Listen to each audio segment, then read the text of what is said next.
और कहना है महाराज, ये हमारा जन्म जो मिलता है हम धोखे में बिता देते हैं। इस जीवन को ऐसे धोखे में चला जाता है हमारा और आपका जीवन, इसे व्यर्थ नहीं जाने देना चाहिए। क्योंकि मनुष्य को जन्म मिला तो इस जन्म को हमें धोखे में गंवाना नहीं चाहिए। क्योंकि खेलते कूदते जवानी आ गई, परदेश कमाते कमाते जवानी गायब हो गई, शादी हो गई, बुढ़ापा आ गया, पूरे जीवन बीत गया ऐसे ही। तो ये जीवन बड़ा अनमोल है। गोस्वामी तुलसीदास जी ने कहा है कि बड़े भाग मानुष तन पावा, सुर दुर्लभ सत्य ग्रंथ ही गावा। बड़े भाग से मानुष का जन्म मिलता है, तो इसे हमें व्यर्थ में नहीं जाने देना चाहिए। मैया थोड़ा थोड़ा समय आप लोग निकालें और भगवान की कथा को श्रवण करें, अपने जीवन को तात करें। ये बहुत ही कम अवसर मिलता है। आइए निर्गुण भजन के माध्यम से जन्म सब धोखे में बीत गयो रे, जन्म सब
बरस बालापन बीते, 20 में जवान भय, 30 बरस माया के चक्कर, देश विदेश गए, जन्म सब धोखे में बीत गए।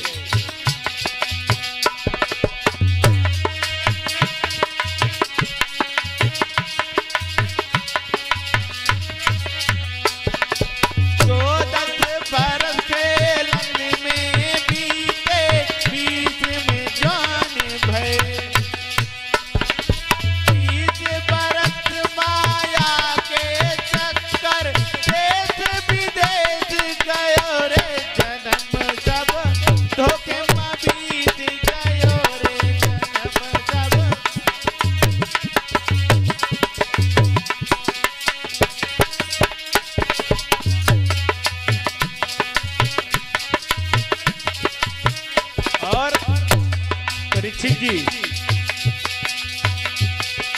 40 और 50 बरस में सोचे खाट पड़े,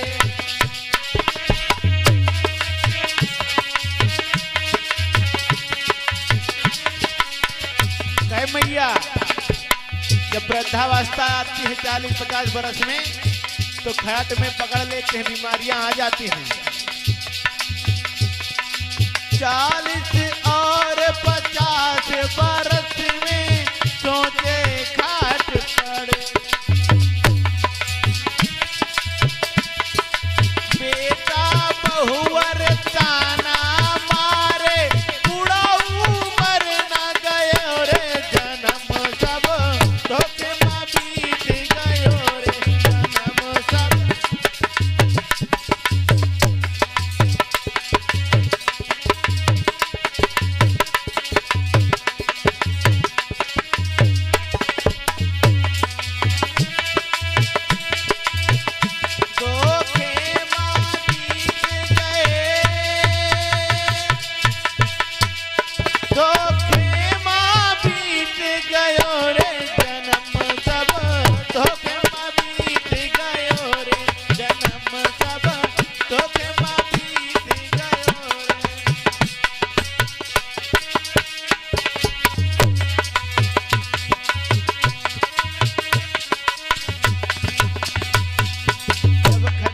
महाराज बीमारी आ जाती है, वृद्धावस्था आती है, जब बच्चों से पानी मांगो बहुओं से तो कहते दिन भर इसके इतना ही काम है, तो कहते ये मर क्यों नहीं जाता, खटिया में पड़े पड़े लगा है। तो ये अवस्था बहुत खराब होती है।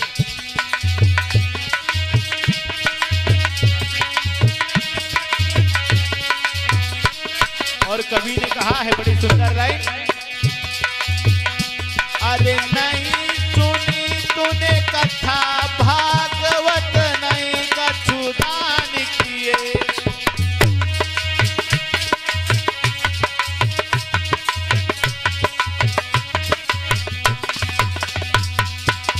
कवि कहता है कि पूरा जीवन आपने बिता दिया कमाते कमाते, कभी कथा भागवत नहीं सुनी और ना कछुदान किए हैं, तो ये जन्म पूरा धोखे में चला गया है। नहीं सुनी तूने कथा भागवत नहीं कछुदान किए।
ये सब हमारा और आपका जीवन धोखे में चला जाता है महाराज, क्योंकि पूरा जीवन कमाते कमाते निकल जाता है। हम अपने लिए नहीं कमा पाते हैं, क्योंकि जो कमाते हैं हम अपने लिए नहीं कमाते हैं। ये हम दूसरों के लिए कमाते हैं, यही छोड़कर चले जाते हैं। पूरा जीवन कहते हैं ये हमारा है, ये हमारा है, सब कुछ यही रह जाएगा। तो थोड़ा से भगवान का भजन भी करना चाहिए, साथ साथ में गृह कार्य भी अपना करना चाहिए। जब आप लोग थोड़ा समय निकालेंगे, भगवान की कथा को श्रवण करेंगे, तो ये भगवान की कथा ऐसी कथा है जो हमें जीने का मार्ग दिखाती है। इस कथा को सुन करके इसका मनन करें कि किस प्रकार से कथा में, बहन जी ने आपको बताया था धुंधकारी की कथा चली थी प्रथम दिवस में। जो धुंधकारी था कितना अत्याचारी था, उसकी बुरी संगत थी। वो वैश्यों के साथ में जाता था, शराब पीता था, ताश खेलता था, चोरी भी करता था। तो बुरी संगत की वजह से उसकी मृत्यु हो गई। वैश्यों ने उन्हें मार दिया। क्योंकि इसलिए मार दिया था कि बादशाहें उसके साथ में जब तक थी कि जब तक तो उसके पैसा था। एक दिन ज्यादा दौलत पा गया था तो बादशाह ने सोचा ये एक न एक दिन पकड़ा जाएगा। जो बुरा आदमी होता है वो एक न एक दिन जरूर पकड़ा जाता है महाराज। कितना भी चोरी छिपे कुछ भी करते हैं वो एक दिन पकड़ा जाता है। तो बादशाह ने सोचा था ये पकड़ा जाएगा, इसके पाछे हम भी पकड़ी जाएंगे। धन ज्यादा लूट के लाया था तो बादशाह ने उसको बांध के उसके मुंह में कोयला डाल के मार दिया था। तो आप लोग, क्योंकि कहा गया बुरी संगत करने से बुरा प्रभाव पड़ता है, तो इसी कथाओं के माध्यम से हमें सीख मिलती है कि हमें कैसे रहना चाहिए और जीवन हमें कैसा जीना चाहिए, अपना परिवार के साथ में किस प्रकार से रहें। तो ये कथाएं रास्ता दिखाती हैं।